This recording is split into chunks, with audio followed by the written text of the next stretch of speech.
চুপ করো তুমি। উনি কে সেটা যদি তুমি জানো তাহলে তোমার পায়ের নিচে মাটি থাকবে না। শেষ পর্যন্ত একটা ডাক বিক্রেতার সাথে আমি রিলেশন করেছি।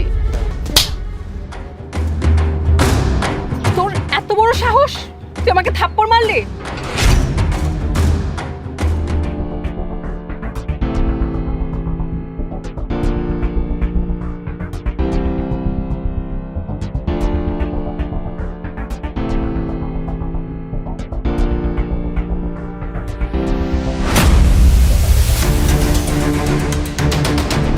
আরে আরে আরে আরে ভাই ভাই ওঠেন।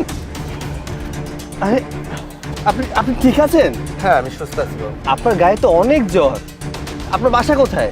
এই যে একটু সামনে আমার বাসা। ও, আপনি তো এটা নিয়ে যেতে পারবেন না। একটা কাজ করি, আপনাকে আমি এগিয়ে দেই। ভাই আমি নিয়ে যেতে পারবো, সমস্যা নেই। না ভাই, আপনার যে শরীরের অবস্থা, আপনি এটা নিয়ে যেতে পারবেন না। একটা কাজ করি, আমি নিয়ে যাই। না ভাই, আমি সুস্থ আছি, আমি নিয়ে যেতে পারবো। আরে ভাই, সমস্যা নেই। চলেন ভাই। বাহ, এত চমৎকার দৃশ্য! আমি যদি এখান দিয়ে এখন না যেতাম তাহলে তো দেখতেই পেতাম না। আরে রূপা, তুমি এখানে? কেন, আমাকে দেখে কি তুমি খুব অবাক হলে? আমি এখানে কিভাবে আসলাম? তুমি আমার সাথে এভাবে কেন কথা বলছো? আমি তো ভাবছিলাম তোমার কাছেই যাব। তুমি আমাকে হাসালে, আর তুমি আমার কাছে আসলে তোমার এই কাজ কে করতো? ছি, তুমি আমাকে এইভাবেই ঠকালে। তোমাকে দেখে এখন আমার নিজের প্রতি ঘৃণা হচ্ছে। শেষ পর্যন্ত একটা ডাক বিক্রেতার সাথে আমি রিলেশন করেছি। আরে কি সব ভুলভাল বকছো বলো তো? তুমি আমাকে ভুল বুঝছো। আমি কেন ডাব বিক্রি করতে যাব? আমি যা বলেছি ঠিকই বলেছি। ভালো পোশাক পরে স্মার্ট সেজে আমাকে পটিয়েছো। ভেবেছো যে আমার বাবার যত সম্পত্তি আছে সব সম্পত্তি তুমি ভোগ করবে? এটা আমি কখনোই হতে দিব না।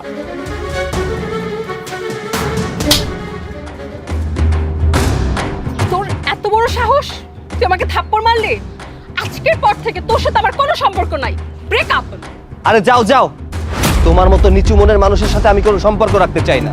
যে মানুষকে মানুষ বলেই মনে করে না, তার সাথে আবার কিসের সম্পর্ক? ভাগ্যিস আজকে তোমার আসল রূপটা আমি দেখতে পেয়েছিলাম, আর তা না হলে জানতেই পারতাম না তুমি মানুষটা কেমন। যাও এখান থেকে।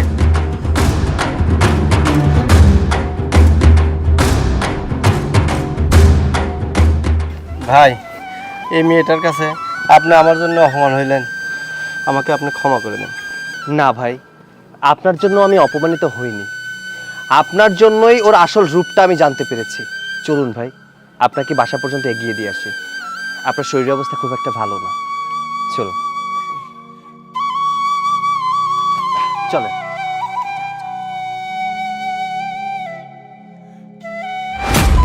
আচ্ছা রূপা, তুমি আমাকে কখনো ভুলে যাবে না তো? এটা আবার কেমন কথা? আমি তোমাকে ভালোবাসি না? আচ্ছা শোনো না, আমাদের রিলেশনের তো অনেক দিন হলো। এবার তোমার বাসা আমাদের কথাটা জানিয়ে দাও। শোনো, চাকরির জন্য চেষ্টা করছি। চাকরিটা একবার হয়ে গেলে তারপর বিয়ে করে ফেলবো। কবে তোমার চাকরি হবে? আচ্ছা সজল, তোমাকে একটা কথা জিজ্ঞেস করি। আচ্ছা বলো, কি কথা? তুমি তো বললে না তোমার বাবা কি করে। আচ্ছা, আমার বাবার কি আছে এটা জেনে তুমি কি করবে? আমার কি আছে সেটা দেখো। আমি জানি তোমরা অনেক বড় লোক, কিন্তু আমার না অনেক জানতে ইচ্ছে করে। হবু শ্বশুর বাড়ি বলে কথা। কেন, আমরা যদি বড়লোক না হই তাহলে কি আমাকে বিয়ে করবে না? করবো না কেন? আর তুমি গরিব হতে যাবে কেন? তোমার পোশাক আশাক, তোমার কথাবার্তা দেখে তো বোঝাই যায় তুমি অনেক বড় লোক। আচ্ছা রূপা, একটা কথা বলো তো, তুমি যদি কখনো জানতে পারো যে আমার অর্থনৈতিক অবস্থা খুব একটা ভালো না, আমরা গরিব, তাহলে কি আমার সাথে সম্পর্ক রাখবে না? বারবার এক কথা বলো না তো। আমি তো জানি তোমরা অনেক বড় লোক। আমার বাবার কি আছে না আছে একটা সময় তুমি জানতে পারবে। বাট সবকিছুর উপর একটা সত্যি কথা কি জানো? আমি তোমাকে অনেক ভালোবাসি। আমি তোমাকে ছাড়া বাঁচতে পারবো না। আমিও তোমাকে আমার জীবনের চেয়ে অনেক বেশি ভালোবাসি। রূপা, যে কোনো পরিস্থিতিতে তুমি আমার সাথে থাকবে তো? হ্যাঁ থাকবো। তুমি সত্যি বলছো? এই যে তোমার মাথায় হাত রেখে কথা দিলাম, আমি তোমাকে কখনো ছেড়ে যাব না।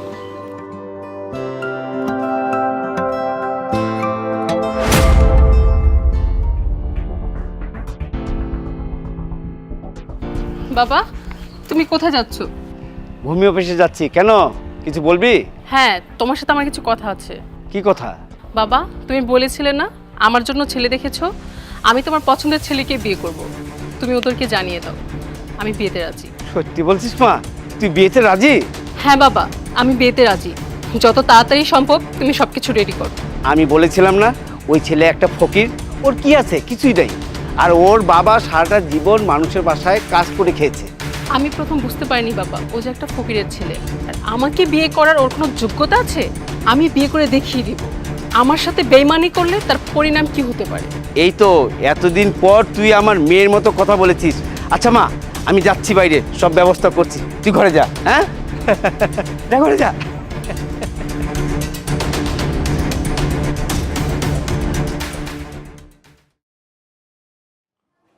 স্যার আসবো?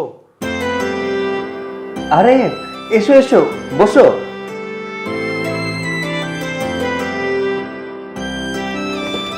আচ্ছা, তোমাকে যে কাজ দিয়েছিলাম কাজগুলো ঠিকঠাক করেছো? জি স্যার। স্যার, আপনাকে একটা কথা বলতাম। আমার জন্য বাসা থেকে মেয়ে দেখেছে। আগামী সপ্তাহে আমাদের এঙ্গেজমেন্ট। বাহ, এ তো খুশির সংবাদ। আচ্ছা, তোমার কতদিনের ছুটি লাগবে সেটা বলো। স্যার, আমাকে 3 দিনের ছুটি দিলে হবে। 3 দিন না, 1 সপ্তাহের ছুটি দিলাম তোমাকে।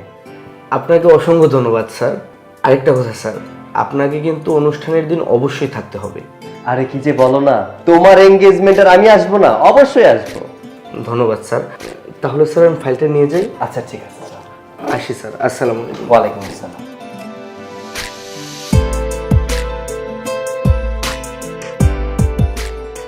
বাবাজি, সে কখন থেকে দেখছি তুমি মনে হয় কারোর জন্য অপেক্ষা করছো। কেউ কি আসবে? জি বাবা, আমার একজন স্পেশাল মানুষ আসবে। বাবাজি, একটু তাড়াতাড়ি করো, শুভ সময়টা পেরিয়ে যাচ্ছে। আচ্ছা বাবা, আরেকটু অপেক্ষা করুন।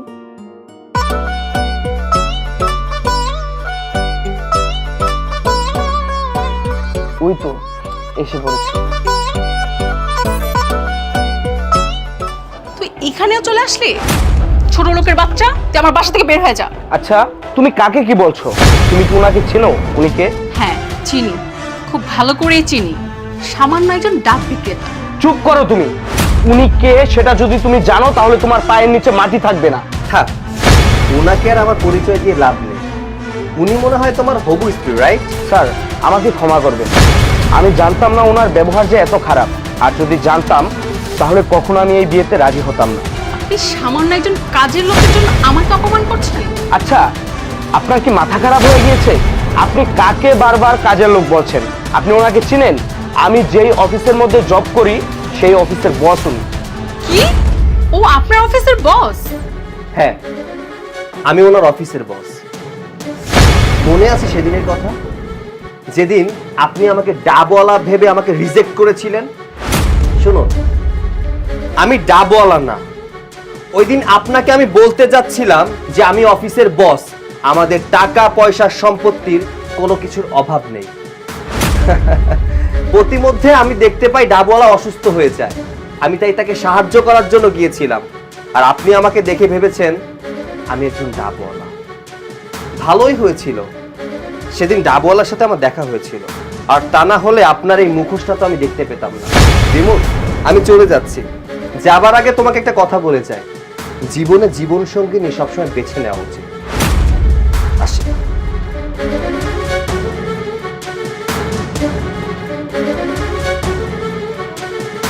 আপনি আমাকে ক্ষমা করবেন, আমি আপনার মেয়েকে বিয়ে করতে পারবো না।